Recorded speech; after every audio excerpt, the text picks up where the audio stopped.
আপনাদের অনেক অনেক শুভেচ্ছা ও ভালোবাসা জানিয়ে শুরু করছে অনুষ্ঠান আহরণ।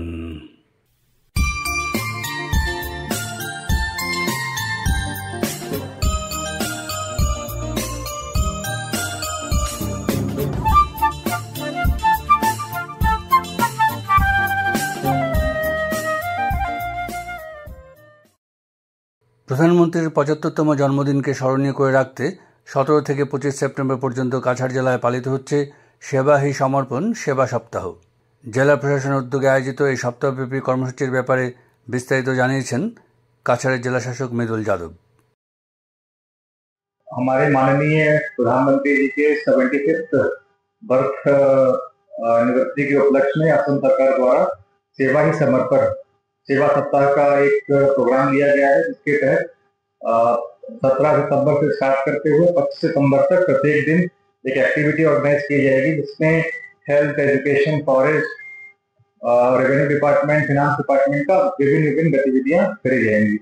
तो मैं एक एक करके आप लोगों को जानकारी देना चाहता हूं कि ये सेवा सप्ताह 17 सितंबर से स्टार्ट होगा, जिसमें हमारे पूरे असम में 75 ब्लड डोनेशन कैंप्स ऑर्गेनाइज किए जाएंगे और कछार जिले में 10 ब्लड डोनेशन कैंप्स ऑर्गेनाइज किए जाएंगे। असम डिस्ट्रिक्ट हॉस्पिटल में 2 और कछार कैंसर केयर हॉस्पिटल द्वारा ऑर्गेनाइज किए जाएंगे 2 कैंप, और प्राइवेट भी कैंप ऑर्गेनाइज किए जाएंगे। जो प्राइवेट हमारे कैंप होंगे वो 2 प्राइवेट कैंप ऑर्गेनाइज किए जाएंगे और साथ साथ SMCH में 4 कैंप ऑर्गेनाइज किए जाएंगे। सो फर्स्ट डे यानी कि कल 17 सितंबर को हमारे कछार जिला में 10 voluntary blood donation camp organise किए जाएंगे। तो सभी से रिक्वेस्ट है कि इसको अधिक से अधिक मात्रा में आप लोग आकर इस कैंप को सफल बनाएं और रक्तदान महादान का जो संकल्प है उसको पूरा करें। और सेकेंड डे 18 सितंबर को मेगा हेल्थ कैंप जो प्रत्येक LAC में ऑर्गेनाइज किया जाएगा, लेकिन स्टार्ट हो रहा है धोलाई LAC से। 18 सितंबर को धोलाई LAC में हमारा mega health camp PN3 BN MP school high school धोलाई में मेगा हेल्थ कैंप ऑर्गेनाइज किया जाएगा, जिसमें 18 साल से जो नीचे के बच्चे हैं उनका जो 50 एक कंडीशन होती है, मेडिकल कंडीशन होती है, उनका स्क्रीनिंग, रिफरल, ट्रीटमेंट की व्यवस्था की जाएगी। और इस व्यवस्था के लिए हमारे स्पेशलिस्ट डॉक्टर्स SMCH से तैनात करे जाएंगे और साथ ही साथ उनके आने का फैसिलिटी, वहाँ पे रिफ्रेशमेंट का फैसिलिटी सारा हम लोग ऑर्गेनाइजेशन किया जाएगा। और हम प्रयास करेंगे कि इस कैंप में ऑलरेडी हमारे आइडेंटिफाइड लगभग 2000 लोगों बच्चों को हमने आइडेंटिफाई किया है और 2000 से 5000 तक के पब्लिक और उनके बच्चों को हम लोग पहुंचने का इसमें कैंप के द्वारा प्रयास करेंगे। और इसी के साथ साथ बाकी 18 तारीख को हमारा धुलाई LAC में कैंप होगा और 23 सितंबर को सिल्चर के LAC में grand palace near TT college, वो हम लोग सेकेंड कैंप ऑर्गेनाइज करेंगे सिल्चर LAC में। सिमिलर वहां पे भी काम किया जाएगा। उसके बाद हमारा तीसरा एक्टिविटी होता है 19 सितंबर को, जिसमें प्लांटेशन ड्राइव पूरे असम में लगभग 20,000 इंस्टीट्यूशंस में प्लांटेशन ड्राइव किया जाएगा, जिसमें कछार में 1000 इंस्टीट्यूशंस में प्लांटेशन ड्राइव। हर इंस्टीट्यूशन में we are targeting 75 saplings. So in Kachar district, 75,000 saplings will be planted across education institutions, across public institutions. So उसमें के लिए education department and forest department पूरा प्रक्रिया ले रहे हैं। और जैसे हमारा अमृत वृक्ष आंदोलन था कि हर प्लांटेशन का एक पिक्चर अपलोड करना होता है, तो मेरीलाइफ.nhc.in वेबसाइट बनाई है जिसमें प्लांटेशन को किया जाएगा। और तो ये अमृत वृक्ष आंदोलन का एक छोटा रूप है, जिसमें we have planted 1 crore trees, 3 crore trees. This time 15 lakh trees will be planted in the entire Assam and 75,000 trees in Kachar district. Similarly, on 20th September, there will be felicitation of 1000 young writers by school higher education department. So आप सभी को जानकारी है कि सरकार ने एक नया इनिशिएटिव लिया है, जिसमें since this is the year of books, so government is felicitating young writers. So and they will be getting a cash prize of 25,000 rupees. So इसको गुवाहाटी लेवल पे फेलिसिटेशन किया जाएगा। 1000 यंग राइटर्स हमारे जिले से भी बहुत लोगों ने अप्लाई किया है एंड फाइनल डिटेल्स 20 सितंबर को सबको जानकारी दी जाएगी। 20th will be holiday Sunday and coming on 22nd Nikshay मित्र। आप सभी को जानकारी है कि निक्षय मित्र का जो कार्यक्रम है कि जो टीबी पेशेंट हैं उनको स्पॉन्सर करने के लिए निक्षय मित्र का प्रावधान होता है। तो हमारे पूरे राज्य में लक्ष्य है कि 7,500 टीबी पेशेंट्स को स्पॉन्सर किया जाए। उनको एक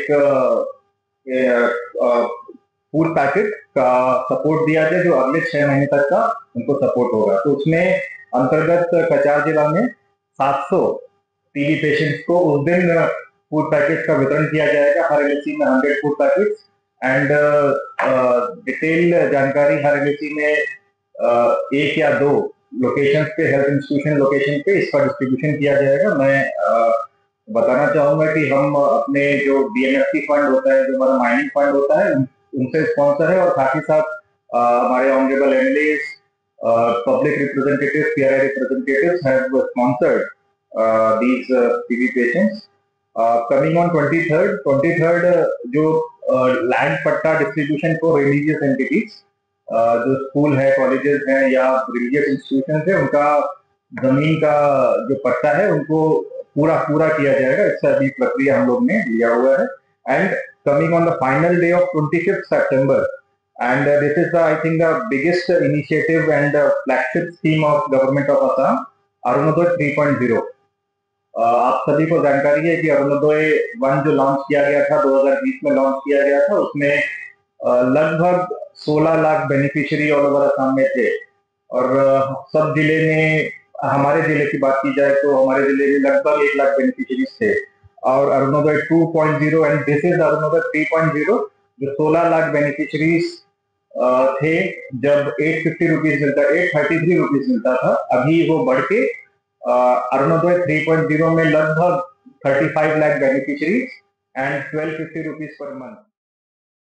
সিঙ্গাপুরের এক দুর্ঘটনায় আসাম তথা ভারতের জনপ্রিয় কণ্ঠশিল্পী জুবিন গার্গের মৃত্যুতে রাজ্যের সঙ্গে শোকাহত শিলচরবাসীও। প্রখ্যাত এই কণ্ঠশিল্পীর মর্মান্তিক মৃত্যুতে শনিবার বিকেলে শিলচর গান্ধীবাগ পার্কে প্রয়াত জুবিন গার্গের প্রতিকৃতিতে পুষ্পার্ঘ্য অর্পণ করেন শহর শিলচরের সর্বস্তরের মানুষ। শ্রদ্ধা জ্ঞাপন করেন কাছাড়ের জেলাশাসক মৃদুল যাদব, বিধায়ক দীপায়ন চক্রবর্তী, অতিরিক্ত পুলিশ সুপার সুব্রত সেন প্রমুখ। শ্রদ্ধা জ্ঞাপনের পর প্রতিক্রিয়া ব্যক্ত করতে গিয়ে জেলাশাসক মৃদুল যাদব বলেন, शिल्पी जुबिन गर्ग का कल देवसान हुआ है सिंगापुर में, आप सभी को जानकारी है। उसके लिए हमारे असम सरकार ने 3 दिन का राजकीय शोक घोषित किया है 20, 21, 22 को, और सारे असम के साथ सिलचर में भी उनको श्रद्धांजलि सभा अलग अलग जगह और आयोजित की गई है। आज हम यहाँ गांधी बाग में उपस्थित है, जहाँ पे सरकारी कर्मचारी और साथ ही साथ विभिन्न संस्थाएं यहाँ पे श्रद्धांजलि अर्पित कर रही हैं। और मैं आशा करूँगा कि जितने भी उनके फ़ैन हैं, जितने भी लोग हैं, सभी को इस दुखद घटना को संभालने की शक्ति दे और उनकी आत्मा को शांति दे। पर्सनली क्या बोलेगा sir, as a singer loss हुआ है हमारा असम के लिए? अब ये हमारे लिए एक व्यक्तिगत लॉस है, हमारे असम के लिए। And he was the most popular singer from Assam in the entire country, in the world. So उनकी स्मृति को कैसे हम आगे लेके बढ़ जा सकते हैं, इसके लिए हम लोग कोशिश करेंगे। और सभी को अनुरोध है कि अपना शांति बनाए रखें और भगवान से प्रार्थना करें कि उनके परिवार को संबल दे, क्षमता दे इस लॉस को संभालने के लिए। सर, ये सेंट्रल सेलिब्रेशन कुछ सस्पेंशन का कुछ है, पोस्टपोनमेंट? राजकीय शोक डिक्लेयर हुआ है, उसमें ये लिखा है कि 20, 21, 22 को कोई dinner, conferences, cultural function, felicitations नहीं होंगे। लेकिन सेवा सप्ताह का जो हमारा आयोजित कार्यक्रम है, जिसमें सर्विस ओरिएंटेड स्कीम्स हैं, जैसे हेल्थ कैंप है, निक्षय मित्र है, ये चलता रहेगा। तो हमारा 22 तारीख को निक्षय मित्र का प्रोग्राम है, जहाँ पे जो टीबी के पेशेंट्स हैं उनको हम लोग फूड बास्केट्स देंगे, तो वो कंटिन्यू रहेगा। 23 तारीख को सिलचर एलएसी में मेगा हेल्थ कैंप है, वो भी कंटिन्यू रहेगा। कल महालया है सर, तो फेस्टिविटीज़ का एक वो एनवायरनमेंट है, उसमें कोई रेस्ट्रिक्शंस दिया गया है? सिंस ये गवर्नमेंट फंक्शन नहीं होगा, महालया लोगों का कल्चरल उससे होता है, तो हम लोग लॉ एंड ऑर्डर के लिए और हेल्थ के हिसाब से प्रेजेंट रहेंगे और there is no official restriction on any social religious those kind of. ये एग्ज़ाम कैंसिल हुआ है सर? हाँ, एग्ज़ाम्स जो हमारे 9th और 11th के एग्ज़ाम्स थे वो आज यहाँ पे कैंसिल हुए हैं। वो डीसी को बोला है कैंसिल करने को और न्यू डेट्स पे एग्ज़ाम कराने के लिए बोला गया है। শিলচরের বিধায়ক দীপায়ন চক্রবর্তী। যিনি শুধু কণ্ঠশিল্পী ছিলেন না, একজন আমরা লক্ষ্য করেছি অনেক সময় উনি অ্যাক্টিং করেছেন সিনেমা জগতে, উনি সুরকার ছিলেন, গীতিকার ছিলেন, এমন একজন প্রতিভাবান কণ্ঠশিল্পী যার পড়াশোনা আজকে বরাক উপত্যকার করিমগঞ্জ বা শ্রীভূমি শহরে হয়েছিল, শ্রীভূমি জেলায় হয়েছিল। উনি পড়াশোনা করেছেন। শিলচরে আসলে উনি সিলেটি বলেন, মাতৃভাষা অসমিয়া হওয়ার পরও কেউ বলবে না যে উনি সিলেটি না, এভাবে সিলেটি বলছেন। পশ্চিমবঙ্গে গিয়ে পশ্চিমবাংলার বাংলা ভাষা বলছেন, যখন আমাদের থেকেও ভালো বাংলা বলছেন। হিন্দিতে গান গেয়েছেন, ইংরেজিতে গান গেয়েছেন, বড় ভাষার থেকে শুরু করে 40টা ল্যাঙ্গুয়েজে উনি গান গেয়েছেন। এমন প্রতিভাবান শিল্পী ভারতবর্ষের বুকে খুবই কম জন্মেছেন। তাই আমি ভগবানের নিকট ওনার চিরশান্তি কামনা করছি, সাথে সাথে পরিবারবর্গের প্রতি সমবেদনা জ্ঞাপন করছি। আর বিশেষ করে ধন্যবাদ জ্ঞাপন করছি আসামের মাননীয় মুখ্যমন্ত্রী ডক্টর হিমন্ত বিশ্ব শর্মা মহাশয়কে, যে উনি অতি সত্বর একটা পদক্ষেপ নিয়ে আজকে সিঙ্গাপুর থেকে কী করে জুবিনদার ডেড বডি ভারতবর্ষ হয়ে আমরা আসামে আসতে পারে তার জন্য ব্যবস্থা করেছেন। আমরা তাও লক্ষ্য করেছি, মাননীয় মুখ্যমন্ত্রী বলেছেন যে সরকারের পক্ষ থেকে শ্রদ্ধাঞ্জলি জ্ঞাপন করবার জন্য উনি গুয়াহাটিতে সৌরসূর্যের মাঠে ব্যবস্থা করছেন। তো ওনাকে আন্তরিক ধন্যবাদ জ্ঞাপন করছি। সত্যিকার অর্থে মর্মাহত, জুবিনদাকে যতই বলবো শেষ হবে না। জুবিনদার গান সব সময় শুনে থাকি, যেভাবে বাংলা শুনেছি সেভাবে অসমীয়া শুনেছি, আজকে হিন্দিও শুনেছি, ইংরেজি শুনেছি। মারা যাওয়ার পর যেটা মূল্যায়ন হয়, উনি যে 40টা ল্যাঙ্গুয়েজে গান গেয়েছেন, অনেক ল্যাঙ্গুয়েজে আমরা শুনিনি। আমরা আজকে দেখতে পাচ্ছি যে সোশ্যাল মিডিয়ার মাধ্যমে যে তুলপাড় হয়ে যাচ্ছে গোটা আসাম রাজ্য না, গোটা ভারতবর্ষ, পৃথিবীর যে যে জায়গায় আজকে অসমীয়াভাষী, বাংলাভাষী, বড়োভাষী, হিন্দিভাষী মানুষরা রয়েছেন, তারা আজকে সকলে জুবিনদাকে মিস করছেন। সংস্কৃতিবান ছিলেন উনি, একজন বড় হৃদয়ের মানুষ ছিলেন উনি, সোশ্যাল অ্যাক্টিভিটিও তার অনেক ছিল। তাই এমন একজন ব্যক্তিত্বকে হারানো সত্যিকার অর্থে ভারতবর্ষের অত্যন্ত ক্ষতি হয়। অতিরিক্ত পুলিশ সুপার সুব্রত সেন। বয়সত উপনীত হৈছোঁ। আজি বিশ্বাস নহয় যে তেওঁ আজি আমাৰ মাজত নাই। তেওঁ মাত্ৰ 52 বছৰ বয়সত তেওঁ এই জগতখন ত্যাগ কৰি তেওঁ স্বৰ্গগামী হৈছে। এয়া এক অপূৰণীয় ক্ষতি, অকল অসমৰ বাবেই নহয়, অসমৰ সাংস্কৃতিক জগতৰ কাৰণে নহয়, গোটেই মানে ভাৰতবৰ্ষৰ দৰে পৃথিৱীৰ যিসকল মানুহে মানে সংগীত প্ৰেমী তেওঁলোকৰ সকলৰ কাৰণে এটা বহুত ডাঙৰ এটা লছ, বহুত ডাঙৰ ক্ষতি। যিটো শূন্যতাৰ সৃষ্টি হ'ল এই সংগীত জগতত, সেইটো মানে এইটো ভৰপাই পোৱাৰ এইটো কোনো এতিয়া মানে সম্ভৱ নহয়। তেখেতক প্রধানমন্ত্রী নরেন্দ্র মোদীর 75তম জন্মজয়ন্তীকে স্মরণীয় করে রাখতে গোটা রাজ্য জুড়ে সেবা সপ্তাহের অঙ্গ হিসেবে 17 সেপ্টেম্বর থেকে শ্রীভূমি জেলার বিভিন্ন বিধানসভা সমষ্টিতে পৃথক পৃথকভাবে চলছে রক্তদান শিবির, মেগা হেলথ ক্যাম্প, বৃক্ষরোপণ অভিযান, যক্ষ্মা রোগীদের সহায়তা সহ সপ্তাহ জুড়ে নানা জনকল্যাণমূলক কর্মসূচি। এই কর্মসূচি নিয়ে আয়োজিত সাংবাদিক সম্মেলনে বক্তব্য রেখে জেলা স্বাস্থ্য বিভাগের যুগ্ম স্বাস্থ্য আধিকারিক সুমনা নাইডিং বলেন, সেবা সপ্তাহ যেটা এটা from 17th October to 17th September to 25th September for এক সপ্তাহ। আর এটা আমরা on the occasion of the birthday of the আমরা প্রাইম মিনিস্টার নরেন্দ্র মোদী, তার লেগে আমরা এখানে আমরা কয়েকটা প্রোগ্রাম করছি। এটা আরম্ভ হয়েছে ফ্রম 17th September। 17th সেপ্টেম্বরে আমরা ভলেন্টারি ব্লাড ডোনেশন ক্যাম্প করেছি আমাদের ডিস্ট্রিক্টে। আর এখানে একটা ক্যাম্প করা হয়েছে আমরা রবীন্দ্র সদন গার্লস কলেজে। আর আরেকটা ক্যাম্প হয়েছে model school higher secondary school of in Patharkandi. আর যেটা আমরা 17 থেকে যেটা করেছি ক্যাম্প, এটা আমরা অনেক মানে উই আর রিয়েলি গ্রেটফুল, সবার সহযোগিতা আমরা পেয়েছি। সে ফর এক্সাম্পল আমরা অনেক অর্গানাইজেশন আমাদের সহযোগ করেছে আমাদের, লাইক তেরাপন যুব মঞ্চ আর পরিষদ, তারপরে যুব মঞ্চ বিজেপি, আরএসএস স্টুডেন্ট থেকে আমরা আরএসএস স্টুডেন্ট থেকে ওখানে এখানে মানে আমরা ফিমেল ডোনার্সও ছিল, এটা খুবই ভালো কথা। আরও 8 to 9 ফিমেল ডোনার্স ছিল এখানে। আর আমরা ক্যাম্প হচ্ছে সাকসেস। আর আমরা পাথারকান্দিতে আমরা ভালো আমরা কী হয়েছে, আর সেদিন আমরা আরও স্বাস্থ্য নারী সশক্ত পরিবার অভিযান, এটা হয়েছে for health aware for female ওমেনের জন্য। হেলথ ওদের যেরকম হেলথ আমরা কি করি, এটা গভর্নমেন্ট যেটা আমরা ইনিশিয়েটিভ নেওয়া হয়েছে, আমরা ফিমেলদের হেলথ চেক আপ, ওরা যেটা স্ক্রিনিং, এটা ফার্স্ট আমরা স্ক্রিনিং এখানে যেরকম আমরা সিভিল হসপিটালে করেছি, আর বিভিন্ন ব্লকেও আমরা আয়োজন, এটা অনগোয়িং প্রসেস। আর সেদিন 17 সেপ্টেম্বরে যেটা আমরা করেছি, এখানে আমরা স্ক্রিনিং করেছি ফিমেলের বিভিন্ন রোগ, ওদের অ্যানিমিয়া আছে, তারপরে cancer, cervical cancer, breast cancer, তারপরে থ্যালাসেমিয়া, সিকল সেল অ্যানিমিয়া, আর বিভিন্ন রোগের জন্য আমরা এখানে স্ক্রিনিং আমরা চলছে, ইটস অনগোয়িং প্রসেস। এর ছাড়া আমরা নেক্সট এখানে আরও 17 হোল উইকে আছে, অন্য ডিপার্টমেন্টও আছে, কিন্তু আমাদের হেলথে যেটা আছে 22 তারিখে নেক্সট 20 তারিখ ইয়েস আগামীকালকে আমরা 20 যেটা সেপ্টেম্বরে আমাদের মেগা হেলথ ক্যাম্প আছে। এটা আয়োজিত হবে ন্যাশনাল একাডেমি অফ নিলামবাজারে হবে। তো এইখানে আমরা ক্যাম্প মানে টাইমিংস হবে সকাল 9টা থেকে আরম্ভ হয়ে টিল 5। তো এখানে আমরা specialist will be present in the camp. Specialist এখানে আমরা যেরকম আমাদের সিভিল হসপিটালে অনেক স্পেশালিস্ট আছে, এর ছাড়া যেটা আমরা স্পেশালিস্ট নেই, আমরা মেডিকেল কলেজ থেকে আমরা ওদেরকে they have come from medical college of they are helping us. যেরকম সার্জারি, যেরকম আমরা কার্ডিওলজিস্ট নেই, নিউরোসার্জন নেই, ডার্মাটোলজিস্ট, সার্জারি, এগুলি বিভিন্ন ডিপার্টমেন্টে আমরা তার সহযোগিতা আমরা ফ্রম মেডিকেল কলেজ হচ্ছে।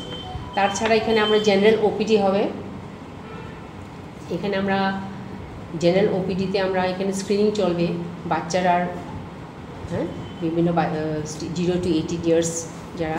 আর এর ছাড়া অন্যরা যেও আসে ওদেরকেও দেখা হবে, কিন্তু বেসিক্যালি আমরা 0 to 18 ইয়ার্স এখানে কী হবে। আর আমরা এখানে মানে বাচ্চারা যেটা 50+ কনজেনিটাল যেটা আছে কন্ডিশনস, যেটা হেলথ কন্ডিশনস আছে, এখানে আমরা পেডিয়াট্রিশিয়ান থাকবে, মেডিসিন ডক্টরস থাকবে, ওরা এখানে দেখে they will see the case and এখানে স্ক্রিনিং করে রেফার করবে।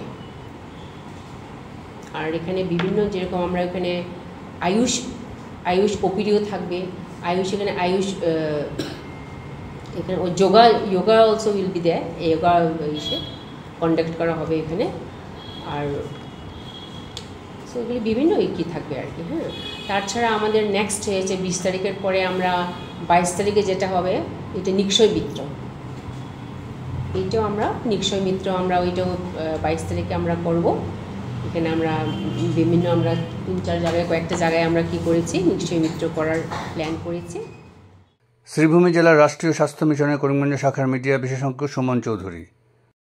0 to 18 ইয়ার্সের যারা বাচ্চারা আছে বিভিন্ন হেলথ কন্ডিশন নিয়ে, হয়তো জন্মগত কিছু ত্রুটি থাকতে পারে বা বিভিন্ন হেলথ কন্ডিশন থাকতে পারে, তাদের পুরো এলএসি সাউথ করিমগঞ্জ দিয়ে আমরা শুরু করছি। সাউথ করিমগঞ্জ এলাকার যত 0 to 18 ইয়ার্স বাচ্চা আছে যারা অলরেডি আরবিএসকে বলে আমাদের একটা প্রোগ্রাম আছে, আমাদের মোবাইল হেলথ টিম স্কুল এবং অঙ্গনওয়াড়ি সেন্টারে স্ক্রিনিং করে, তো তাদের মাধ্যমে স্ক্রিনিং করা যেগুলো আইডেন্টিফাইড কেস আছে বা কিছু কেস আছে যে আনআইডেন্টিফাইড আছে, তাদেরকে আমরা প্রথমত বিভিন্ন 3টা পর্যায়ে স্ক্রিনিং হবে। একটা আমাদের কমিউনিটি হেলথ অফিসাররা করবে, তারপর জেনারেল এমবিবিএসের মাধ্যমে আমরা একবার স্ক্রিনিং করাবো, এবং তারপরে আমরা স্পেশালিস্ট যারা আছেন বিভিন্ন রোগের, আমরা প্রায় 12 জন স্পেশালিস্ট সেখানে আসবেন, তাদের মাধ্যমে স্ক্রিনিং করা হবে। শিলচর মেডিকেল কলেজ থেকে আমরা কার্ডিওলজি ডিপার্টমেন্ট এবং নিউরোসার্জন ডিপার্টমেন্ট, তাছাড়া ডার্মাটোলজিস্টের সাহায্য পাচ্ছি, ওনারাও আসবেন। এবং এখানে বিভিন্ন সুযোগ সুবিধা থাকবে। আমরা মোবাইল মেডিকেল ইউনিটের মাধ্যমে যেগুলো পরীক্ষা নিরীক্ষা হয় সেগুলো যে অন স্পট পরীক্ষা নিরীক্ষা করা হবে, তাছাড়া যদি দরকার পড়ে ইসিজিও করানো হবে। এবং পরবর্তী পর্যায়ে যারা স্ক্রিনিংয়ের মাধ্যমে যদি কোনো কিছু শনাক্ত হয়, তাদেরকে ভবিষ্যতে আমরা মেডিকেল কলেজ পর্যায়ে বা আসামের বাইরেও যদি চিকিৎসার দরকার পড়ে, সেটা আমরা রাষ্ট্রীয় স্বাস্থ্য বাল স্বাস্থ্য কার্যক্রমের অধীনে আমরা চিকিৎসা করাবো এবং যাদের চিকিৎসা সম্ভব হবে না সরকারের তরফ থেকে একটা অনুদানেরও ব্যবস্থা থাকবে। জেলা প্রোগ্রাম ম্যানেজার মোহাম্মদ হানিফ। আগে দেখেছি আমরা জেনারেল হেলথ ক্যাম্প করি, ওইরকম না, ট্রিটমেন্ট দেই, ওষুধ দেই, ছেড়ে দেই। এখানে মানে আমরা ক্লোজার দেব, ক্লোজ করবো। একটা পেশেন্ট যদি এই 59টা হেলথ কন্ডিশন নিয়ে আসে, ওর যেইখানে লাগে উইদিন আসাম, আউটসাইড আসাম, আমরা ট্রিটমেন্টটা কমপ্লিট করব, ক্লোজার হবে। এই পেশেন্টটা আর দৌড়াতে হবে না, মা বাবা অভিভাবকরা আর ওইদিকে যেতে হবে না। আমরা আমার নিজেদের তরফ থেকে ওইটাকে ক্লোজার দেব, ফাইনাল ট্রিটমেন্ট শেষ করে দেব। এখানে আসবে পেডিয়াট্রিক্স থাকবে, আমাদের মেডিসিন থাকবে, সার্জারি আমরা মেডিকেল কলেজ থেকে আসছে, অর্থোপেডিক্স আমাদের নিজের থাকবে, অপথলমোলজি চোখের আমাদের নিজের থাকবে, ইএনটি, সাইকিয়াট্রি, ডার্মাটোলজি আমাদের এসএমসিএস থেকে আসছে, ডেন্টাল, আয়ুষ, কার্ডিওলজি আর নিউরোলজি আমাদের এসএমসিএস থেকে আসছে। বেসিক্যালি এই ক্যাম্পটা হবে 0 to 18 ইয়ার্স বাচ্চাদের জন্য। ওইটা আইডেন্টিফাই করেছে আমাদের রাষ্ট্রীয় বাল স্বাস্থ্য কার্যক্রমের একটা প্রোগ্রাম আছে এনএচএমে, ওরা আইডেন্টিফাই করেছে। প্লাস আমাদেরকে এডুকেশন ডিপার্টমেন্ট থেকে একটা লাইন লিস্ট দিয়েছে, ওদের ক্লাসে কী প্রবলেমের ডিজিজ কন্ডিশনের বাচ্চা আছে। প্লাস আমাদের সোশ্যাল ওয়েলফেয়ার থেকে আমাদেরকে লাইন লিস্ট দেওয়া হয়েছে, ওদের আঙ্গনওয়াড়িতে কী কন্ডিশনের বাচ্চারা আছে, ডিজিজ আছে, ও সবদেরকে আমরা এনে ট্রিটমেন্টের প্রসেসটা ইনিশিয়েট করবো। এটা কিন্তু বলে দিচ্ছি ট্রিটমেন্ট না, আমরা ট্রিটমেন্টের প্রসেসটা ইনিশিয়েট করবো। স্ক্রিনিং করে সবে মেডিকেল কলেজ এসএমসিএইচে গেলে হবে না, কিছু গুয়াহাটিতে নিতে লাগবে, কিছু নারায়ণ নিতলায়তে নিতে লাগবে, কিছু আমাদের সিভিলে হবে। তো ওইখানে রেফারেল ক্যাম্পে at the end of the day আমরা ওদেরকে পুরো রেফারেল স্লিপ দেবো, যেখানে লেখা থাকবে ওরা কোন জায়গায় কোন দিন যেতে হবে। আর ওই প্রসেসটা, ওই পদ্ধতিটা আমরাই ইনিশিয়েট করে আমরাই নিয়ে যাব। লাইকওয়াইজ এখন ওদের সঙ্গে যদি আমাদের জেনারেল পেশেন্টও আসে, এবং বাচ্চাকে নিয়ে অভিভাবকরা আসলে ভাবলেন ওদের একটা প্রবলেম আছে, ওরাও স্পেশালিস্ট দেখাবে, ওই প্রসেসটাও আমরা রেখেছি।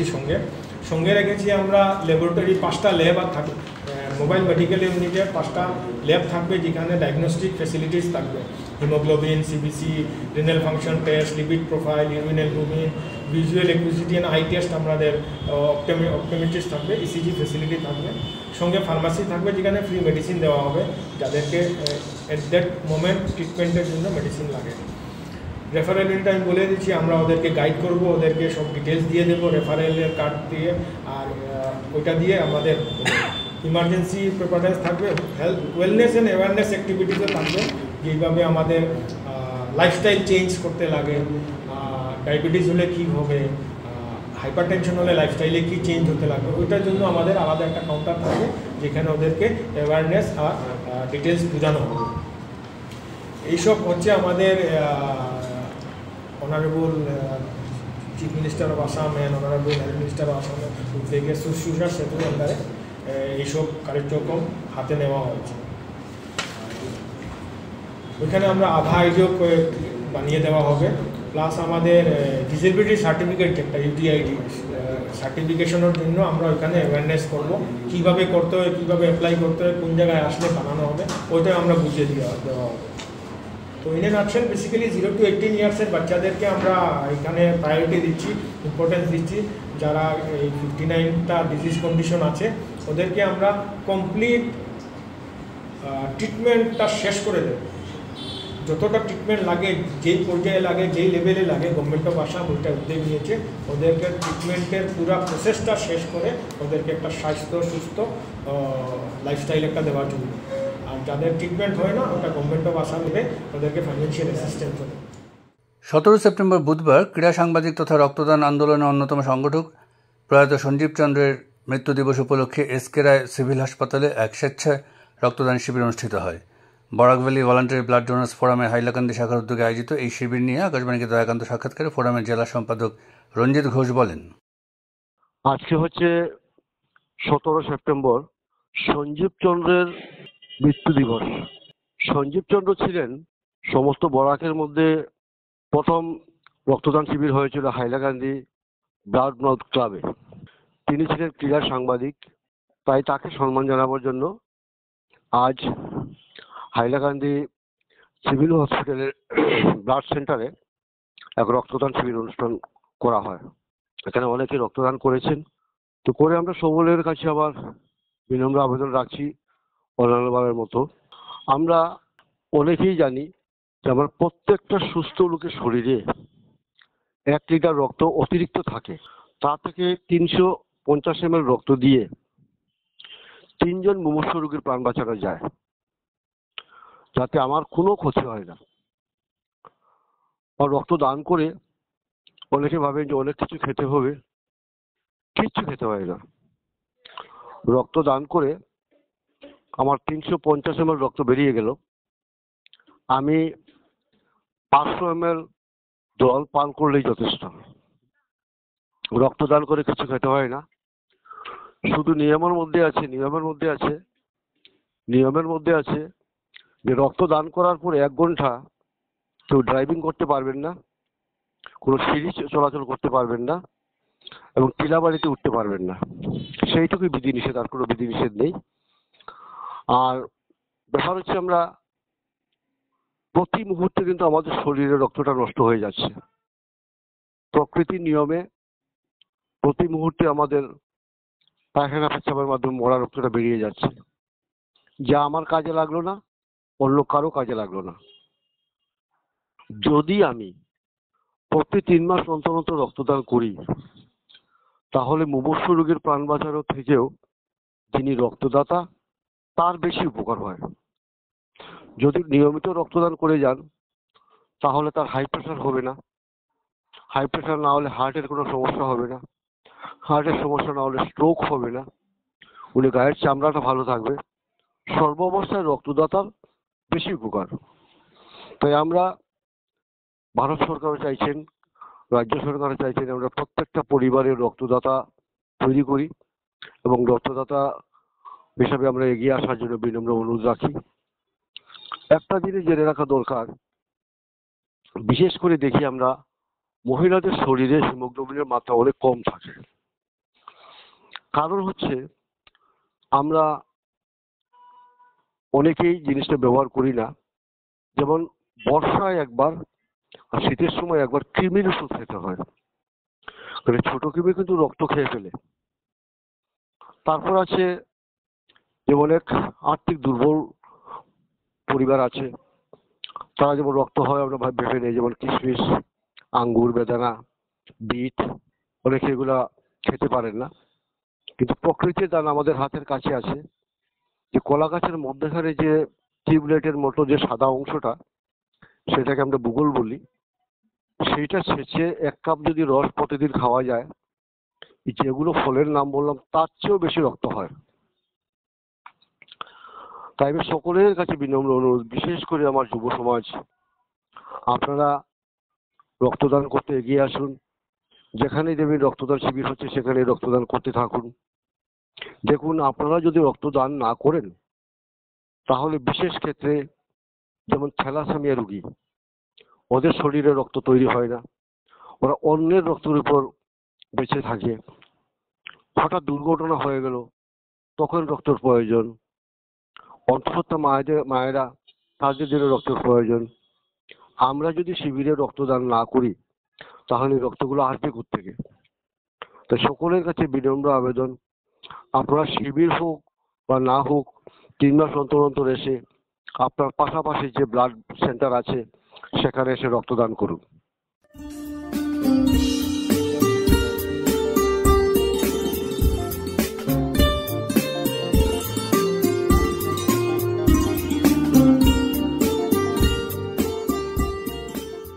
শ্রোতা বন্ধুরা, আহরণ আজ এখানে শেষ করছি। আপনাদের সঙ্গে আবার কথা হবে আমাদের আগামী অনুষ্ঠানে। আপনারা ভালো থাকবেন এবং অবশ্যই সুস্থ থাকবেন। এবারে বিদায় নিচ্ছি, তবে তার আগে জানিয়ে দেব, উপস্থাপনায় ছিলাম অনির্বাণ জ্যোতিগুপ্ত, শব্দগ্রহণ করেছেন রতন দেব, রাহুল কান্তি দেব, জসীমউদ্দিন লস্কর ও নবেন্দু দাস। অনুষ্ঠান সম্পাদনায় ছিলেন অভিজিৎ নাথ এবং প্রযোজনা হিতব্রত ভট্টাচার্য।